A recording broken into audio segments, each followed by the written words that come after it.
ಇವತ್ತು ಮೂಡಾದಲ್ಲಿ clean chit ಕೊಟ್ಟಿದ್ರ ಬಗ್ಗೆ ನಾನು ಪತ್ರಿಕೆಯಲ್ಲಿ ನಾನು ನೋಡಿದ್ದೇನೆ. ಸಿದ್ದರಾಮಯ್ಯನವ್ರು ಬಂಡರಿದ್ದಾರೆ, ಅಷ್ಟು ಸುಲಭವಾಗಿ ತಿಳ್ಕೊಬೇಡಿ. ನಾವು ಬೆಂಗಳೂರಿಂದ ಮೈಸೂರು ಪಾದಯಾತ್ರೆ ಮಾಡಿದಾಗ ಅವರು ತಪ್ಪು ಮಾಡಿಲ್ಲ ಅಂತ ಹೇಳಿದಿದ್ರೆ 14 ನಿವೇಶನಗಳು ವಾಪಸ್ಸು ಮೂಡಾಗೆ ಹಿಂದಿರುಗಿಸ್ತಕ್ಕಂಥ ಕೆಲಸವನ್ನು ಅವ್ರು ಮಾಡ್ತಾ ಇರಲಿಲ್ಲ, ಮಾಡ್ತಾ ಇರಲಿಲ್ಲ.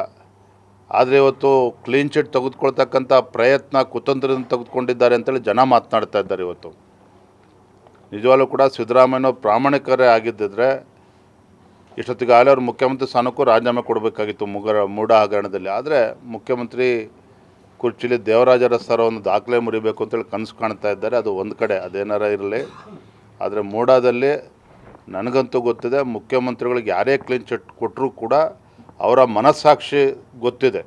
ಅವರ ಮನಸ್ಸಾಕ್ಷಿ ಕೇಳಿದ್ರೆ ಅದು ಹೇಳ್ತದೆ ಖಂಡಿತ ಅವರು ಅಪರಾಧಿ ಅನ್ನೋದು ಅವ್ರಿಗೆ ಗೊತ್ತಿದೆ. ಸರ್, ಧರ್ಮಸ್ಥಳದ ಪ್ರಕರಣದಲ್ಲಿ